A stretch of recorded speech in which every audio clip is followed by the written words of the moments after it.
سبحانك لا فهم لنا إلا ما فهمتنا إنك أنت الجواد الكريم وقل رب زدني علما.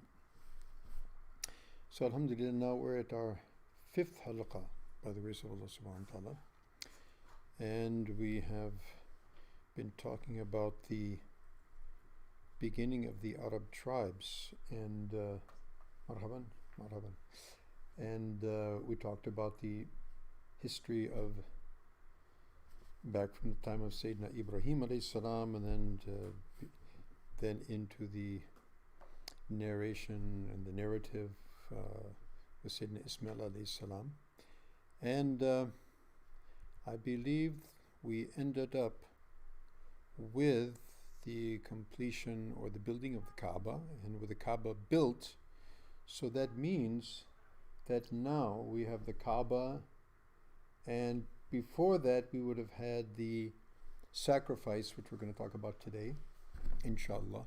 And then obviously with that having all taken place, now Manasik al-Hajj are going to be presented to mankind. Okay? So, first of all, let's look at the sacrifice and the ransom, the what we call fida. And first of all, let's read the ayats of the Holy Quran that describe this incident, and then inshallah we'll look at the translation. We'll talk about this a little bit. أعوذ بالله من الشيطان الرجيم فبشرناه بغلام حليم فلما بلغ معه السعي قال يا بني إني أرى في المنام أني أذبحك فانظر ماذا ترى قال يا أبت افعل ما تؤمر ستجدني إن شاء الله من الصابرين فلما أسلما وتله للجبين وناديناه أن يا إبراهيم قد صدقت الرؤيا إنا كذلك نجزي المحسنين إن هذا له البلاء المبين وفديناه بذبح عظيم وتركنا عليه في الآخرين سلام على إبراهيم. Surah As-Safat, ayat 101 up to 110. So basically the meaning of those ayats is something like this. And so we gave him Ibrahim alayhi salam. The narrative is with Sayyidina Ibrahim alayhi salam. So Allah subhanahu wa ta'ala mentions that he gave him the glad tidings, the bushra of a Ghulamun Harim. So it's interesting that Allah subhanahu wa ta'ala mentions Sayyidina Ismail alayhi salam bil hilm, Ghulamun Harim. In another bushra, similarly, Allah subhanahu wa ta'ala, after this, he gives bushra to Sayyidah Sarah alayhi salam, and gives the glad tidings of a Ghulam Alim, a knowledgeable and wise son. And from there we have the lineage of the prophets, the mashhur, prophets from the Bani Israel. And here we have Ghulamun Halim. Hilm is, patience and forbearance and gentleness and kindness, and so all of these qualities are particularly mentioned regarding Sayyidina Ismail alayhi salam. And the event which is going to take place hereafter is going to require a lot of hilm, because here Allah subhanahu wa ta'ala has ordered Sayyidina Ibrahim to sacrifice his only son. And as you remember, that he's probably in his 80s at least, maybe around 85, 86, according to narrations, historical narrations. As we mentioned, we can't count on them too heavily, but he was no doubt quite an elderly man in those days. So now, after all this time and all this, tribulations and sacrifice, and then finally his son is growing up, right? And now Allah subhanahu wa ta'ala gives the order, sacrifice him. And we said the millet of Ibrahim alayhi salam, that the way or the legacy of Ibrahim is the legacy of sacrifice. So now, not only is Ibrahim alayhi salam obviously going to carry out the order, but the son also says, yes, my father, carry out the order. This requires a lot of hilm, right? For the son, can you imagine? A young boy, giving this kind of reply. So, and when his son came of age, and now the son, when he بلغ معه السعي, means that now he's able to work, he's able to fend for himself, he's able to actually help his father also. So now when the child he's becoming a young man, and everything looks like it's a great and bright future, okay, sacrifice. So you can imagine the fathers, what kind of a trauma is this for the father and then for the son? And then he asks counsel from his son as well. And so he says, "Oh my son, I've seen in a dream," and by the way, the dream of prophets is a form of revelation. Ru'yatul Anbiya wahi. So it's not like I see maybe this is, to be done, obviously, because it's a revelation directly from Allah subhanahu wa ta'ala. So I see in my dream that I have to sacrifice you. I'm sacrificing you. So look, what do you think? So he's asking his son, what's your feedback on this? So can you imagine being a young man and now your father says to you, hey, you know what? I see in my dream I'm going to sacrifice you, So what would your reply be? So Sayyidina Ismail, his reply was, Ya abati afal ma tu'mar. Oh my father, do what you are commanded. Allah willing, you shall find me steadfast. You shall find me patient. You will find me forbearing. Halim, hilm. Got it? Allahu Akbar. Then when they both surrendered, obviously when they both submitted to the order of Allah subhanahu wa ta'ala and complied willingly, Allahu Akbar. And he had flung him down on his face. Now, by the way, in this, along with this now, of course, everything in the Quran is mentioned very generally and very concisely, without a lot of details. But we have, in the Hajj, we have the Rami, right? Where we stone, they call it the stoning of the shaitan.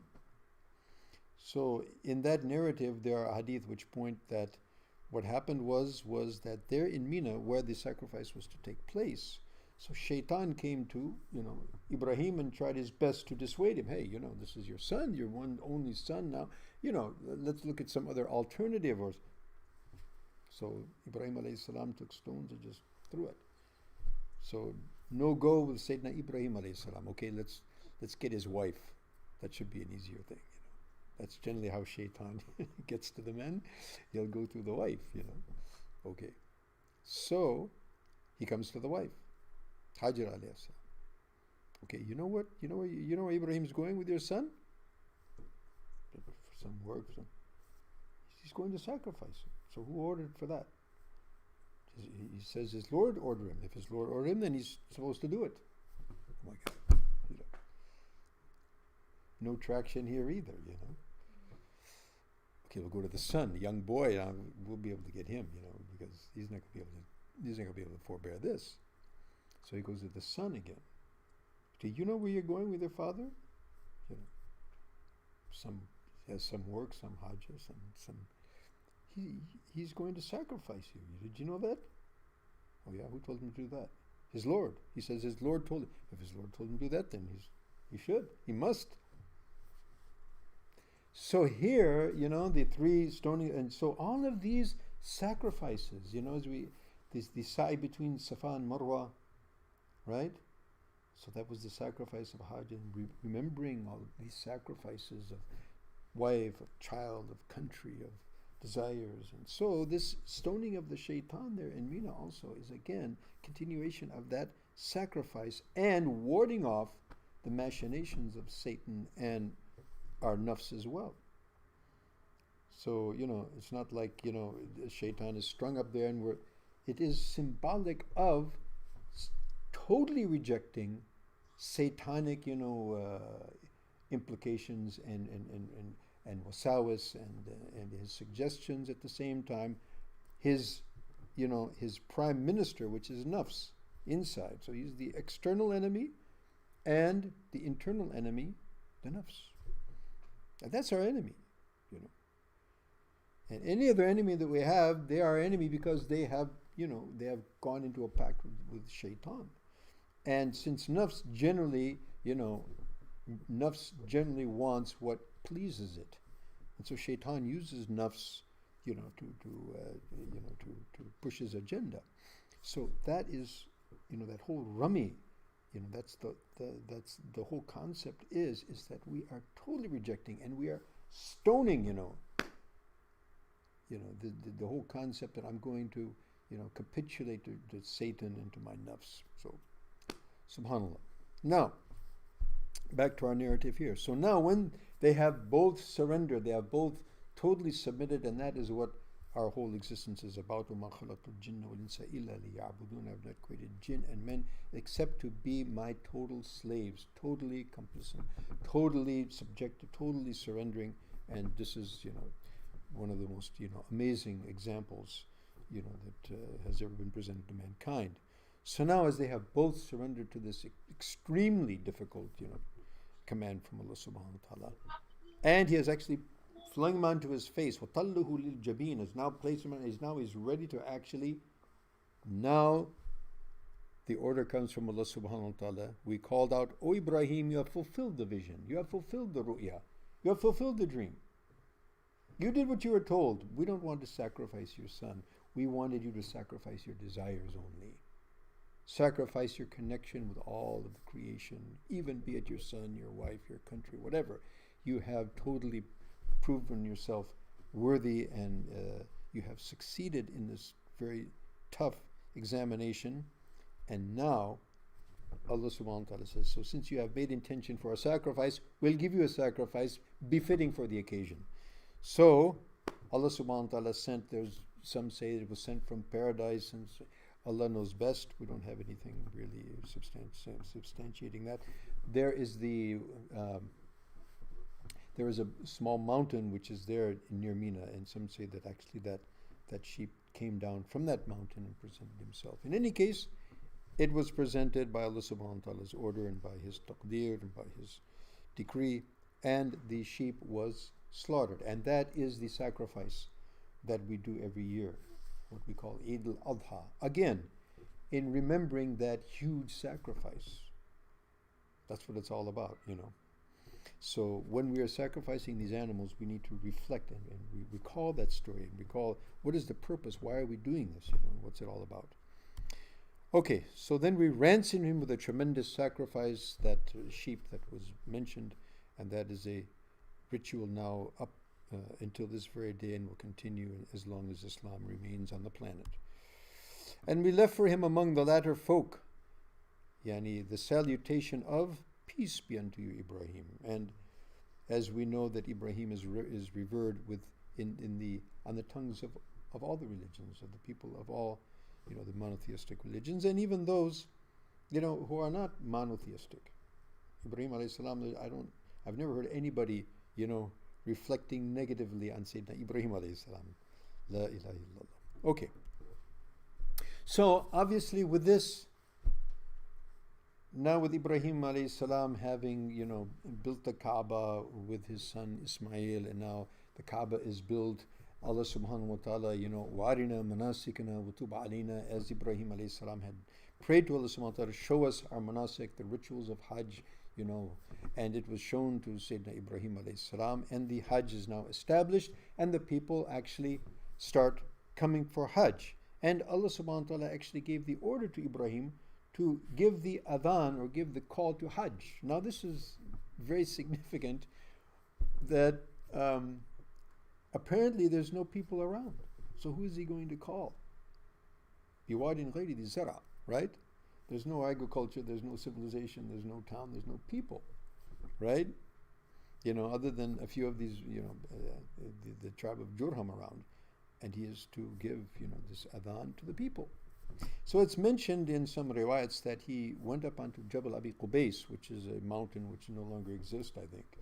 They've just broken down all these mountains and they've built up things everywhere. But it was just behind Kaaba, if you're facing towards the Hajar al-Aswad, between Hajarain, the Rukn al-Yamani, and Hajar al-Aswad, just behind there was a small mountain, and that was Jabal Abi Qubais. And there's a lot of actually history with that mountain. It's quite sad to see that it's no longer even there, I think. In any case, it's mentioned that he stood up on that mountain and gave a call. That all people, Allah has ordered you to come for Hajj, فَحُجُّوا بَيْتَ رَبِّكُمْ. So everybody come for Hajj. Everybody, where is everybody?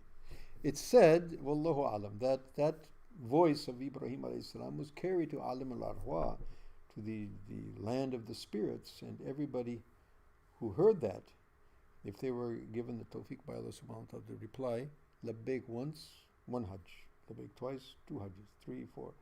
Wallahu Alam. It's said. In any case, we definitely see that Allah subhanahu wa ta'ala has no doubt given tawfiq to humanity from that day until now. And now it's in the millions.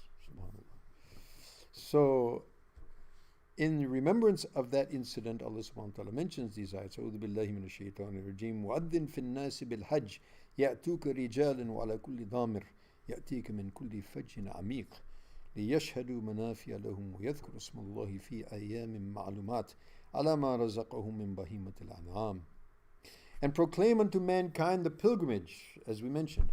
They will come unto thee on foot and on every lean camel. In other words, in any way, shape, form possible. And that's how it's been going on ever since then. They will come from every deep ravine, that they may witness things that are beneficial to them. All of those things that we see, we relive that whole incident of Sayyidina Ibrahim, Sayyidina Ismail, Sayyidina Hajar alayhim as-salam. And we see Maqam Ibrahim, we see Well of Zamzam, and so many things, right? The Maidan of Arafat, etc. To witness of those things which are beneficial to them, and mention the name of Allah on appointed days over the beast of cattle that He hath bestowed upon them. And among the ni'mats that Allah subhanahu wa ta'ala, many ni'mats He's given us, this ni'mat of, the flesh of the animals which Allah subhanahu wa ta'ala has created for our benefit. Many benefit, multiple benefits. Allahu Akbar. So now, with the manasik of Hajj now being established, and now Ibrahim alayhi salam has called the people towards Hajj, and now slowly people start coming, and this the word starts spreading, and actually, Sayyidina Ibrahim alayhi salam obviously passes away, and ultimately Sayyidina Ismail passes away in the interim, and then, as we mentioned earlier, so we now have what we call the era of the Jurhum dynasty, the same tribe of Jurhum, who have now intermarried with Sayyidina Ismail alayhi salam, and now we have the Arab al-Musta'raba. And so that dynasty remains for about 2,000 years, actually. So they're, as we mentioned earlier, they're originally from Yemen, among the three, main tribes, that of the Yemeni tribes. One was Jurhum, and they, proceeded, towards Hijaz. So they ultimately migrated to Makkah, as we mentioned, to Makkah. And then, as we mentioned, Ismail marries from them. In fact, he married two of them. The first one didn't work out, as we heard about. And the second, her name was, as Ibn Hisham, one of the great sources of the Sirah Nabawiyah, he mentions that her name is Ra'la bint Mudad. So from that progeny, it's also interesting that according to Ibn Hisham and other historians, that just as Ishaq alayhi salam had 12 sons, so did Ismail alayhi salam. He had 12 sons. Okay, and from among them the progeny of Adnan, and from that progeny Sayyidina Rasul alayhi salatu wassalam. So now Jurhum has now, settled there in the valley of Makkah and around Makkah, and they are now looking after the custodianship of the Kaaba and Makkah. And as I mentioned earlier, of course, Ismail was looking after that during his lifetime. Then it went to his sons, particularly Nabit and Qaydar. Ibn Hisham mentions Qaydar with a dhal rather than a dal. Wallahu alam. So the eldest son was Nabit, and then Qaydar. And then, as we mentioned, he had 10 other sons as well. So they all, looked after the Kaaba, they looked after Makkah. And ultimately, the tribe of Nabit, they ultimately migrated towards the north and settled in northern Arabia, and their capital became Petra, which is now in modern-day Jordan. And the Qaydar, the Bani Qaydar, or the tribe of Qaydar, they remained settled there around the Hijaz area. And from Qaydar's dependents is Adnan. Probably according to Ibn Hisham was probably the 7th generation. Also according to Ibn Hisham, Adnan was actually from the progeny of Nabit and not Qaydar. But again, this is ancient history. We can't really, we don't have those type of narrations that we have like from the time of Rasulullah, these were thousands of years ago. In any case, he was definitely from the progeny of Ismail, either from Nabit or from Qaydar, and probably around the 6th or 7th generation thereafter. So Sayyidina Adnan, who is the great-great-grandfather of Sayyidina Rasulullah, he remains in Makkah, and he is the founder of the Adnanian tribes. And so the various tribes which ultimately Quraysh is going to stem from, which we'll be seeing, inshallah, in the next dars. Okay. Now, since Ibrahim alayhi salam, Ismail they have actually built the Kaaba, they have now instituted the ritual of Hajj. So the Kaaba at that point was considered one of the far-flung sanctuaries, or you could say temples, in fact, of Sayyidina Ibrahim alayhi salam. So therefore, even the Ishaq and his progeny, and then Bani Israel, they continued to perform the Hajj, actually. And it's mentioned also in Hadith that all of the prophets, alayhimus salam, they used to perform Hajj. Now the problem is that after a period of time, and as Hajj brings a lot of prosperity to Mecca, now Mecca is expanding and the word is getting around, and now more and more people are actually coming for Hajj. Now, what happens is that after the passage of time, now some of these pagan rituals start to, make their way into Mecca and in fact into the Kaaba itself. As a result of that, so the Jews, or the Bani Israel, they because of the presence of polytheism, they start shunning Mecca, and they stopped coming for Hajj and Umrah. And so, also as history always, repeats itself, never does a people rise to prominence except they ultimately become corrupt and they deteriorate and their character is corrupted, and then that's the end of them. As one of the Arab poets says, Shawki, he says, "Innamal umam akhlaq. إذا ذهبت ذهبوا." He said that the nation is the name of akhlaq, of character, and when that character goes, they go. So similarly, Jurham, initially, of course, during the time of Ismail alayhi salam, and early on in that history, of course, they would have been on the legacy of Sayyidina Ibrahim alayhi salam, and on monotheism, and then ultimately as things, as time went on, things were corrupted, their belief was corrupted, their practices were corrupted, their character was corrupted, they started becoming tyrannical. And obviously, if you have that position where you have that upper hand over the other tribes and over the people who are coming, and they started to abuse that position, and this is what took place, as the historians mention. So, in fact, there was injustices that were perpetuated towards the visitors to the Baytullah for Hajj and for Umrah. And so ultimately the Adnanians, who are because keep in mind the Jurhamites were the descendants of the pure Arabs from Yemen, whereas the Adnanians, they were from the progeny of Sayyidina Ismail alayhi salam. So now the Adnanians they get tired of this, obviously. They get very disturbed about this, and ultimately what they do is they seek help from Khuzā. Now Khuzā is another tribe who ultimately they came from Kahlan. Kahlan, if you remember, we had the three basic tribes. We had Jurham, Himyar, and Kahlan. So Kahlan had also, they had migrated toward the north, and from the tribes of Kahlan were Khuzā, who had also settled in the area around Hijaz. So the Adnanians sought help from Khuzā, and together they were able to rout the Jurhamites, and they got them out of Makkah. So now what happens is, Jurham, on their way out, knowing that they've been routed, they've been defeated, they said, well, we'll take retribution. And what they did, they ruined the sanctuary. Perhaps they even destroyed the Kaaba, wallahu alam. In any case, what is well known is that they buried the well of Zamzam. So that, nobody should, if we're not going to have it, nobody's going to have it, right? So they buried the well of Zamzam. They covered up all the landmarks, and so they left, Mecca in ruins. They left, but they left, leaving a disaster behind them. Okay, so Jurham goes back to Yemen after 2,000 years of actually, being in charge of Meccan ruling in Mecca since the time of Ismail alayhi salam. And Khuza now takes charge of Mecca, which now brings in the dynasty of Khuza.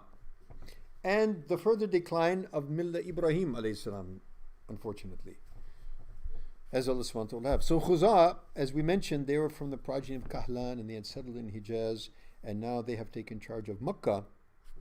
Now, so Zamzam, which was one of the huge, symbols of Allah, Sha'air Allah.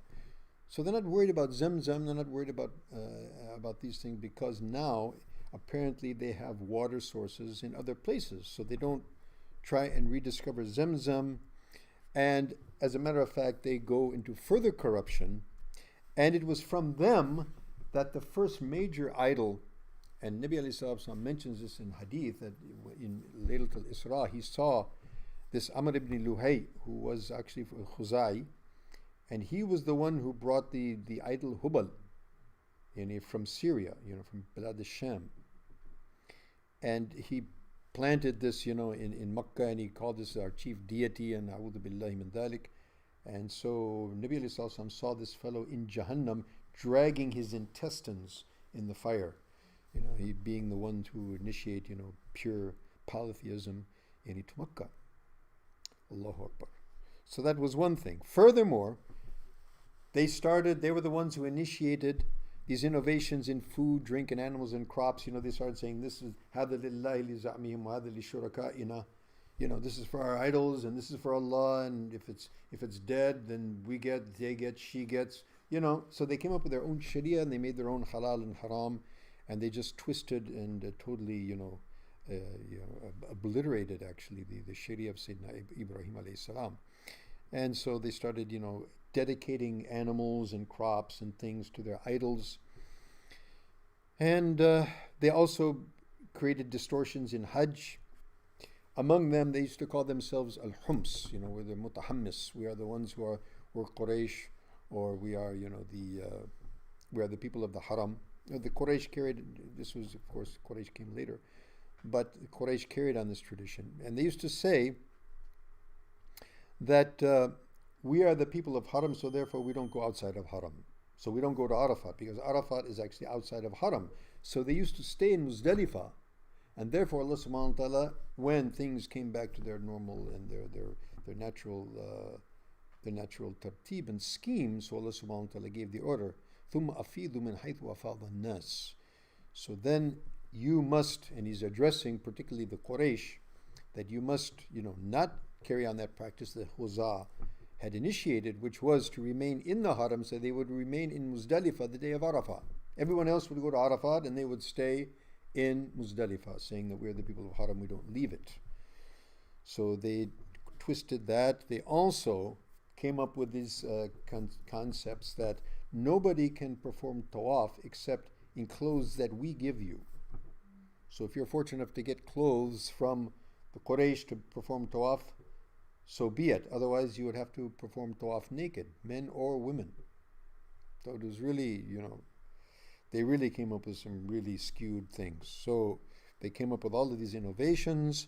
And they also came up with this thing that, if we're in the state of ihram, we don't enter our houses from the front doors. We have to enter from the back door. And what was the logic behind that, Allah knows best.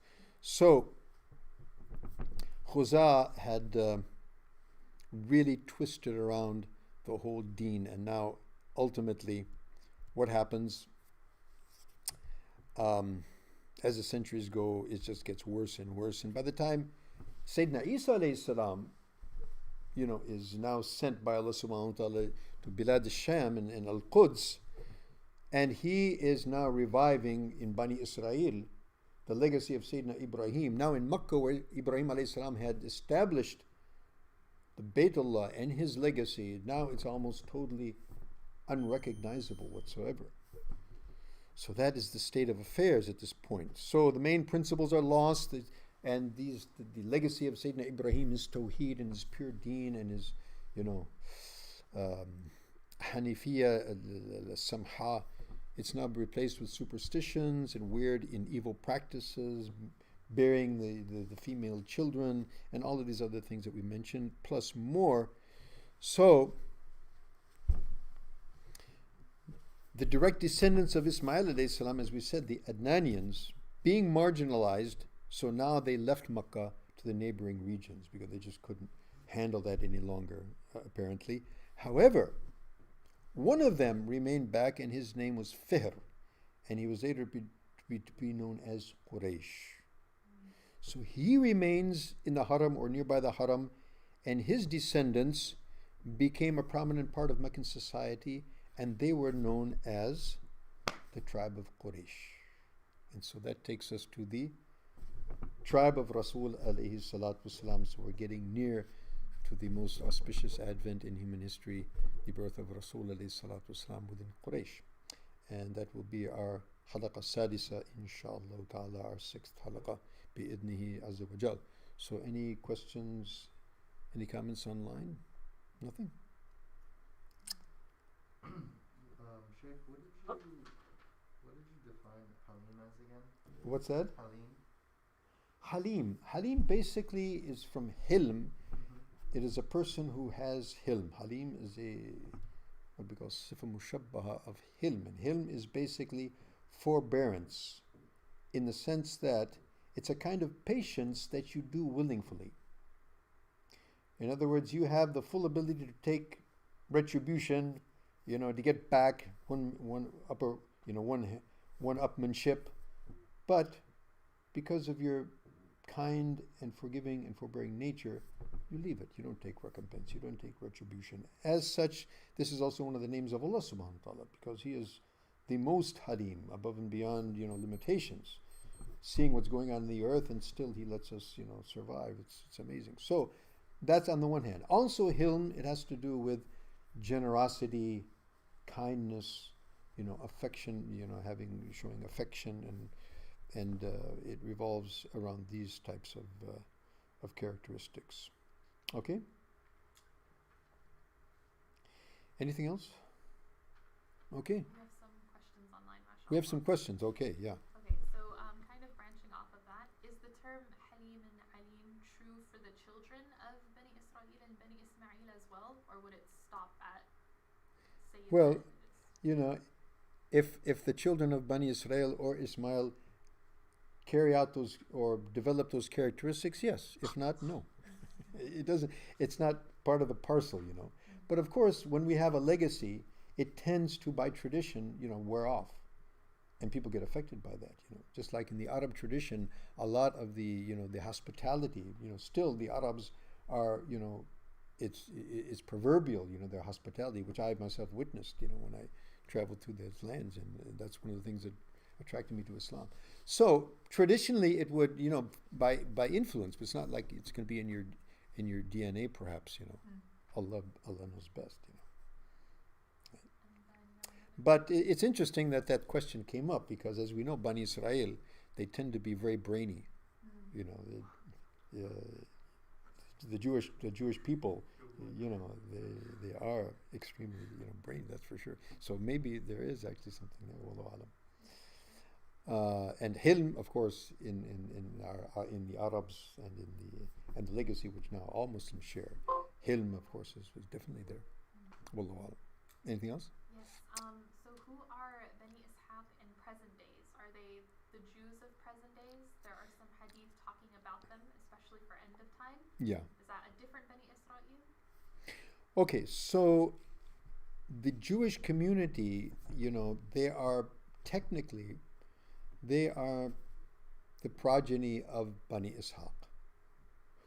However, and the Jewish community still, it's not it's just being Jewish is not, simply a religion. It's more about being from a particular lineage, and the religion, the legacy of their religion, is part of that.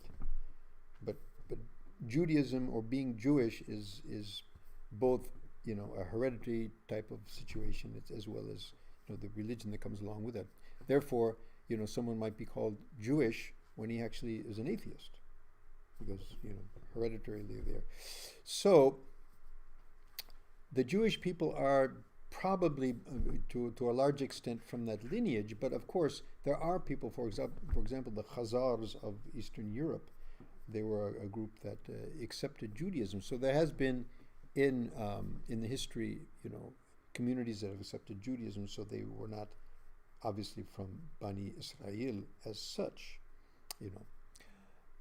So probably Bani Ishaq would probably be, from that. There's also a discussion that Bani Ishaq may also mean, the progeny, which also has mixed with a lot of the people of Europe, And again, these things which are mentioned in the Alamat as-Sa, they're quite ambiguous, and we don't know exactly, what, these things infer until actually they really happen. And so there's indications, there's pointers, but we can't really say for sure exactly what is the meaning of that. Even, for example, Rome. Who's Rome? Is that just where Rome was, or that's, that the whole European community, because they have like a hereditary connection, which is similar. So Allah knows best, Allah Alam. No. And then last question. Mhm. How many total sessions or years are we expecting for this class? That Allah subhanahu wa ta'ala knows. As long as it goes, inshallah, it'll probably be going for some time the way it's going, because there's so much that we can actually look into. So, it's an ongoing thing, and I'm enjoying it. I hope everyone else is. And inshallah, we're dealing in a very beautiful muldur, so let it carry on. Yeah, it won't be any time soon, that's for sure, yeah. Hopefully. Allah give us a long life to be able to do that. Ameen. That's it? Sure. So the test for Ibrahim alayhi salam was to give up all worldly connections totally. What's that? What it was? The test for Ibrahim alayhi salam, Yeah. in sacrificing his son, or was it?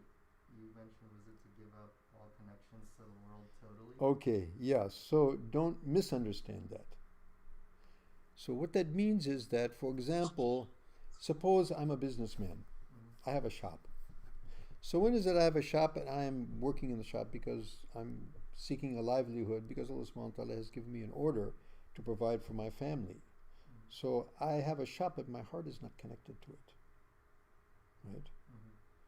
My heart is connected to Allah subhanahu wa ta'ala. Easier said than done, obviously. Right? So Ibrahim alayhi salam did not sever his connections with his wives or his children or his country even. But he severed the connection in terms of his love and affection and preference for those things. In other words, وَالَّذِينَ آمَنُوا أَشَدُّ حُبًّا لِلَّهِ. The people of Iman, their love and affection is stronger, and towards Allah subhanahu wa ta'ala dominant. It dominates the love of everything else. And ultimately and ideally, the love of everything that we have should be a branch or stemming from the love of Allah subhanahu wa ta'ala. What Allah subhanahu wa ta'ala loves, we love it. Right? And what Allah has given us, we love that thing, and we recognize that our love for that actually reflects our love for Allah subhanahu wa ta'ala, because He's the one who gave us that. If we love our children, then we are expressing that love out of, indirectly towards Allah subhanahu wa ta'ala, because He is the one who gave them. Our wealth, our children, our health, whatever that we have. Kullu ma atani Rabbi, whatever Allah subhanahu wa ta'ala has given me. Is that clear? Yeah, for the most part. Yeah. Easier said than done. Yeah. So that's the whole struggle, throughout our lives, is to fight against, this whole, sort of struggle against this connection to the world and the worldly, without divorcing ourselves from, dealing with it. That's the whole trick. That's where the balance we talk about in Saluk, the whole balance thing. Okay, we, Nabi Sallallahu as he mentioned, I marry, I sleep and I wake. I fast and I break my fast. So I have a balance. That's my sunnat. Who wants other than my sunnat, he's not really on my way. So Nabi Alayhi Salatu was also engaged in things of the world, but his heart was connected to Allah subhanahu wa ta'ala. So that's the test. Allah give us tawfiq to pass it. Okay? Anything else? سبحانك اللهم وبحمدك نشهد ولا إله إلا أنت نستغفرك ونتوب إليك والسلام عليكم